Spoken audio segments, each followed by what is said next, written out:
സാറേ, വരുന്ന നിയമസഭാ തെരഞ്ഞെടുപ്പിൽ CPM സ്ഥാനാർത്ഥികളുടെ ലിസ്റ്റ് അടുത്ത ആഴ്ച വരുമെന്നാണ് കേൾക്കുന്നത്. ഇപ്പോൾ കണ്ണൂരിൽ നിന്ന് കേൾക്കുന്ന ഒരു വാർത്ത, കണ്ണൂർ ജില്ലാ കമ്മിറ്റി തയ്യാറാക്കുന്ന ലിസ്റ്റിൽ ഇത്തവണ AN ഷംസീർ, KK ശൈലജ എന്നിവരുടെ പേരുണ്ടായിരിക്കില്ല, നികേഷ് കുമാറിന്റെ പേരും ഉണ്ടായിരിക്കില്ല എന്ന് കേൾക്കുന്നു. അങ്ങനെ തന്നെ സംഭവിക്കുമോ, അതോ ശൈലജയെ മത്സര രംഗത്തേക്ക് ഇറക്കാൻ CPM തയ്യാറാകുമോ? ശൈലജ മത്സര രംഗത്തെ ഉണ്ടാകും എന്ന് എനിക്ക് തോന്നുന്നുണ്ട്. എന്തുകൊണ്ടാന്ന് വെച്ച് കഴിഞ്ഞാൽ അവരുടെ കാര്യം, ഷംസീറിൻ്റെ കാര്യം ഈ പറഞ്ഞ പോലെ കണ്ണൂർ ജില്ലാ കമ്മിറ്റി വെട്ടിയിട്ടുണ്ട് എന്നാണ് കാണുന്നത്. കാരണം രണ്ടുപേരും, ഈ ഷംസീറും ശൈലജയും 2 തവണ മത്സരിച്ചതാണല്ലോ. അപ്പൊ അവർക്ക് ഇളവ് കൊടുക്കേണ്ട എന്ന് ജില്ലാ കമ്മിറ്റിക്ക് തീരുമാനിക്കാം. പക്ഷെ ശൈലജ സംസ്ഥാന സെക്രട്ടേറിയറ്റിലുള്ള ഒരാളാണ്.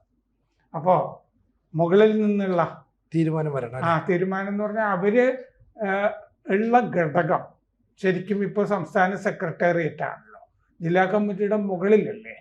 അപ്പോ CPMന്റെ അകത്ത് അവരവരുടെ ഘടകം എന്ന് പറഞ്ഞൊരു പ്രധാനപ്പെട്ട സംഭവമാണത്. ആ ഘടകമാണ് തീരുമാനിക്കുക എന്നുള്ളത്. അപ്പൊ ഇപ്പൊ ശൈലജയെ ജില്ലാ കമ്മിറ്റി ഒഴിവാക്കി എന്ന് നമ്മൾ പറയുന്നതിൽ തന്നെ വലിയ കഥയില്ല. കാരണം എന്താണ്, ശൈലജയുടെ ഘടകം സംസ്ഥാന സെക്രട്ടേറിയറ്റ് ആണ്. അത് കമ്മ്യൂണിസ്റ്റ് പാർട്ടിയിലെ അങ്ങനെയാണ്.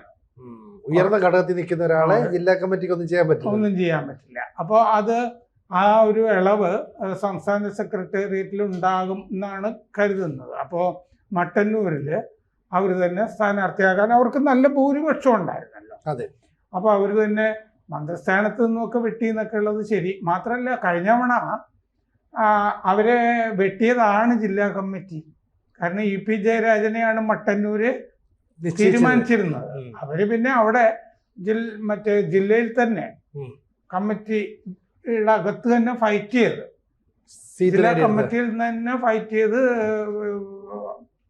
മത്സരിച്ചതാണ്. അങ്ങനെയാണ് ഉണ്ടായത്. പിണറായി ഭൂരിപക്ഷം നേടുകയും ചെയ്തു. അതെ, അത് നേടി. അത് കഴിഞ്ഞ് അവരെ വടകരയിൽ നിർത്തി തോൽപ്പിച്ചു അല്ലേ. P ജയരാജനായിരുന്നു തെരഞ്ഞെടുപ്പിന്റെ ചുമതല. ഇത്തവണ കണ്ണൂര് സംഭവിച്ചിരിക്കുന്നത് എന്താന്ന് വെച്ച് കഴിഞ്ഞാല് MV ഗോവിന്ദന്റെ അപ്രമാദിത്വം ഇല്ലേ, അതാണ് നടപ്പാക്കിയിരിക്കുന്നത്. 3 ജയരാജന്മാര് പട്ടികയിലില്ല. 3 ജയരാജന്മാരെയും ഒഴിവാക്കിയിട്ടുണ്ട്. മാത്രമല്ല, തളിപ്പറമ്പില് ഗോവിന്ദൻ സ്ഥാനാർത്ഥിയാവില്ല എന്ന് നേരത്തെ പറഞ്ഞിട്ടുണ്ടല്ലോ. എന്താ അതിന്റെ അർത്ഥം? തളിപ്പറമ്പിലും ഭാര്യ PK ശ്യാമള ആയിരിക്കും. ഇങ്ങനെ കേൾക്കുന്ന വേറൊരു ഭാര്യ ഭർത്തൃ സംഭവം എന്താന്ന് വെച്ചാല് R ബിന്ദുവിന് പകരം A വിജയരാഘവൻ. 2 പേർക്കും മത്സരിക്കാൻ പറ്റില്ലല്ലോ. അപ്പൊ R ബിന്ദുവിന് പകരം A വിജയരാഘവൻ വരും എന്നും കേൾക്കുന്നുണ്ട്. അപ്പൊ ഇതിൻ്റെ അകത്ത് സംഭവിച്ചിരിക്കുന്നത്, മട്ടന്നൂരിൽ ജില്ലാ കമ്മിറ്റി നിർദ്ദേശിച്ചിരിക്കുന്നത് DYFIയുടെ സെക്രട്ടറി VK സനോജിനെ ആണ് മട്ടന്നൂരിലേക്ക് നിർദ്ദേശിച്ചിരിക്കുന്നത്. ശൈലജയുടെ പേരല്ല. അതേസമയം ഈ ഷംസീറിന് പകരം നിർദ്ദേശിച്ചിരിക്കുന്നത് കാരായി രാജനെയാണ്. അത് നമ്മൾ ശ്രദ്ധിക്കണം. കാരണം കാരായി രാജൻ ഒരു അത്യാവശ്യം ശക്തിയുള്ള സ്ഥാനാർത്ഥി തന്നെ ആണ്. ഷംസീറിന് പകരം അല്ലേ തലശ്ശേരി നിർദ്ദേശിച്ചിരിക്കുന്നത്. അതേസമയം സനോജിനെ പോവാണെങ്കിലും മാറ്റാം. അല്ല, സനോജിനെ നിർദ്ദേശിച്ചിട്ടുണ്ടെങ്കിലും യുവാവല്ലേ. പക്ഷെ കാരായി രാജൻ എന്ന് പറയുന്ന ഒരു ഹീറോ പരിവേഷമാണ് കണ്ണൂരിലെ CPM പ്രവർത്തകർക്കിടയിൽ. അതല്ലേ ഞാൻ ഈ പറഞ്ഞുകൊണ്ടിരിക്കുന്നത്. അപ്പൊ കാരായി രാജനെ അവിടെ ഇട്ടിരിക്കുന്നത് ഒരു പ്രധാനപ്പെട്ട സ്ഥാനാർത്ഥിയെ തന്നെയാണ് ഷംസീറിന് പകരം. അപ്പൊ അതുകൊണ്ട് എതിർക്കാനും മാറ്റാനും സാധ്യത കുറവാണ്. അത് ഉദ്ദേശിച്ച് തന്നെയാണ് ചെയ്തിരിക്കുന്നത് എന്നുള്ളതാണല്ലോ. പിന്നെ ഷംസീറിന്റെ കാര്യത്തില് ഷംസീർ സ്ഥാനാർത്ഥിയാകണോ വേണ്ടിയോ എന്ന് തീരുമാനിക്കുന്ന വേറൊരാളുണ്ടല്ലോ സംസ്ഥാന ഘടകത്തിൽ, മുഹമ്മദ് റിയാസിന്റെ തീരുമാനം വളരെ പ്രധാനപ്പെട്ട. കാരണം എന്താന്ന് വെച്ചാൽ റിയാസ് ആദ്യ കന്നി MLA അല്ലേ, മന്ത്രിയായി. അങ്ങനെ തന്നെ. ഷംസീർ സീനിയർ അല്ലേ. അല്ല, അന്ന് പടയൊരുക്കം നടത്തിയതിൽ ഒരാൾ ഷംസീർ ആയിരുന്നു. ഷംസീറിന് പരാതി ഉണ്ടായിരുന്നു ഷംസീറിന് മന്ത്രിസ്ഥാനം കിട്ടാത്തതിൽ. അത് പരിഹരിച്ചിട്ടാണല്ലോ പിന്നെ സ്പീക്കർ സ്ഥാനത്തേക്ക് വരുന്നത്. സ്പീക്കർക്ക് ഔദ്യോഗിക വസതിയും കാര്യങ്ങളും ഒക്കെ ഉണ്ട്. അപ്പൊ ഷംസീറിനെ വെട്ടാനുള്ള സാധ്യത വളരെ കൂടുതലാണ്. ഏറ്റവും ഒടുവിൽ വേണമെങ്കിൽ ഉപയോഗിക്കാവുന്നതാണ് ഈ ചാവ് സംഭവം. നാറ്റിച്ചു എന്ന് വേണമെങ്കിൽ തലയ്ക്ക് വെക്കാൻ. ഷംസീറിന്റെ ഈ പറയുന്ന നാടകമാണ് ഈ CPM നാടകം ഉണ്ടാക്കിയ തിരക്കഥയും നാടകമാണെന്നൊക്കെ പറഞ്ഞിട്ട് ഒരാളെ വെട്ടാൻ തീരുമാനിച്ചു കഴിഞ്ഞാൽ എന്തു വേണമെങ്കിലും തലക്ക് വെച്ച് കൊടുക്കാവുന്നതേ ഉള്ളൂ. അപ്പോൾ ഈ നികേഷ് ഇല്ല, ഈ പറഞ്ഞതുപോലെ അതുണ്ടാവില്ല. നികേഷ് PR നോക്കാൻ ആയിട്ട് ഒരാൾ വേണമല്ലോ. കാരണം തെരഞ്ഞെടുപ്പ് ബലം വരുന്നത് വരെ PR ചെയ്തിട്ട് നാറ്റിക്കണമല്ലോ. അപ്പം നികേഷ് അവിടെ നിന്ന് മാറിയാൽ ശരിയാവില്ല.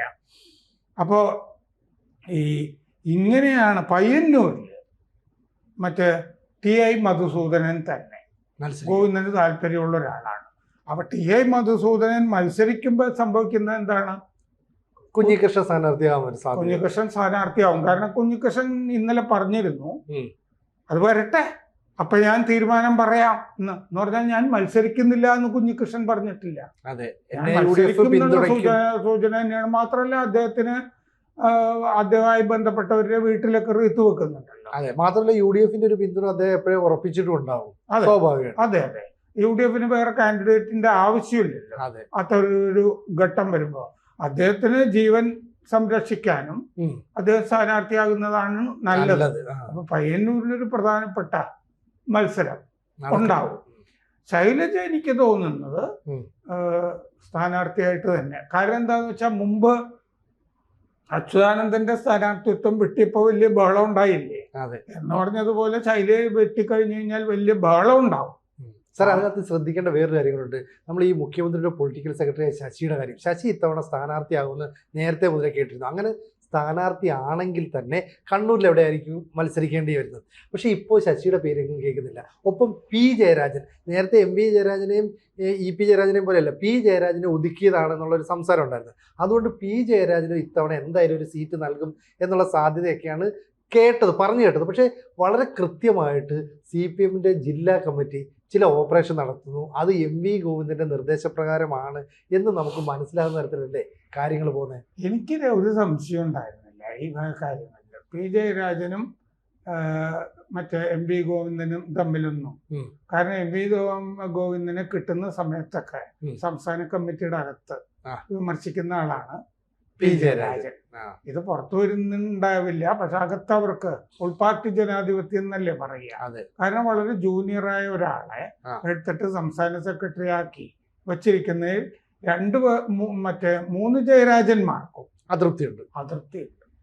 അപ്പൊ അതുകൊണ്ട് അത് ഒരു കാരണവശാലും ആ ജയരാജന്മാർ ആരും സ്ഥാനാർത്ഥിയാകരുത് എന്നുള്ള തീരുമാനം അവിടെ ഇപ്പോ കൊണ്ടുവരും, നടപ്പാക്കിയിട്ടുണ്ട്. പക്ഷെ അതിനേക്കാൾ നിർണായകമല്ലേ ഈ ശശിയുടെ കാര്യം. ശശി വളരെ പവർഫുൾ അല്ലേ, എന്നിട്ടും ശശി മത്സരിക്കാനുള്ള സാധ്യതയുണ്ടെന്ന് നേരത്തെ മുതൽ പറഞ്ഞു കേട്ടു. പക്ഷെ ഇപ്പോഴത്തെ സംസ്ഥാനത്തിൽ എങ്ങും ശശിയുടെ പേര് കേൾക്കുന്നില്ലല്ലോ. ശശിയുടെ കാര്യത്തില് പിണറായി വിജയന് താല്പര്യമുണ്ടെങ്കിൽ സംസ്ഥാന ഘടകം എവിടെയെങ്കിലും കണ്ണൂരിൽ ശശിയെ സ്ഥാപിക്കണം.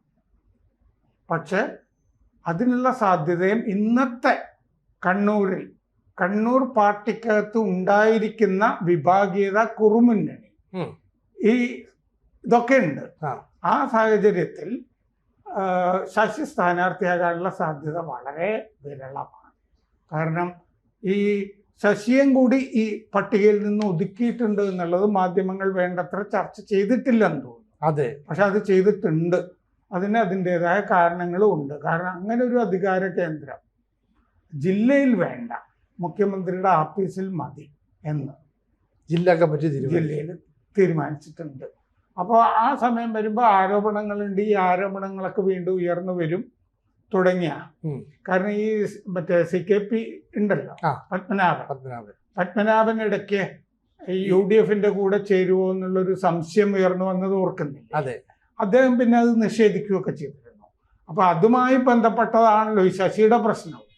പത്മനാഭൻ ലൈവാണല്ലോ, ലൈവ് ആകാമല്ലോ കുഞ്ഞികൃഷ്ണനെ പോലെ.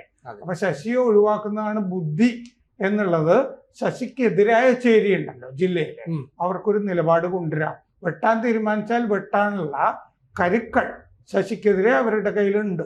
ഒരു കാലത്ത് CPMന്റെ കണ്ണൂർ ജില്ലാ കമ്മിറ്റിയിൽ ഏറ്റവും പവർഫുള്ളായ വ്യക്തി ശശിയായിരുന്നു. അതുകൊണ്ട് നായനാറുടെ കാലം മുതൽ അങ്ങനെയായിരുന്നു. പക്ഷേ ഇടക്കാലത്ത് ഒരു ആരോപണം വന്ന് ശശിയെ വെട്ടിയെറിഞ്ഞു. പക്ഷേ പിന്നീട് നമ്മൾ കേൾക്കുന്നത് മുഖ്യമന്ത്രിയുടെ ഓഫീസിൽ ഏറ്റവും ശക്തമായ നിലപാട് സ്വീകരിക്കുന്നത് ശശിയാണ്, കാര്യങ്ങൾ നടപ്പാക്കുന്നത് ശശിയാണ്.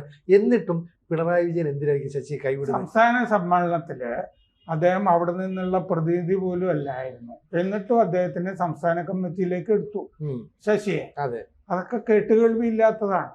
അപ്പൊ അദ്ദേഹത്തിന് ഒരു പ്രൊട്ടക്ഷൻ കിട്ടുകയും ഇല്ലേ, അതെ, കാര്യങ്ങളൊക്കെ ഉണ്ട്, പോലീസിലെ കാര്യങ്ങളും ഒക്കെ തീരുമാനിക്കുന്നൊക്കെ ഉണ്ട്. അതിപ്പോ മൂന്നാം മുഴം കിട്ടിയാൽ എന്തെങ്കിലും ഒരു ഇതുപോലെ തന്നെ ഒരു സ്ഥാനം അല്ലേ, അത് പിണറായി വിചാരിച്ചാല് ചെയ്യാൻ പറ്റുമല്ലോ. ഇപ്പൊ പിണറായിയുടെ ധർമ്മടത്ത് പിണറായി നിർദ്ദേശിച്ചിട്ടില്ലല്ലോ ജില്ലാ കമ്മിറ്റി. എന്തുകൊണ്ടാണ്? കാരണം സംസ്ഥാന സെക്രട്ടേറിയറ്റില് ഉള്ള ആളാണ് പിണറായി. ആ കാര്യം അവിടെയാണ് തീരുമാനിക്കേണ്ടത് എന്നുള്ളത് കൊണ്ടാണ്.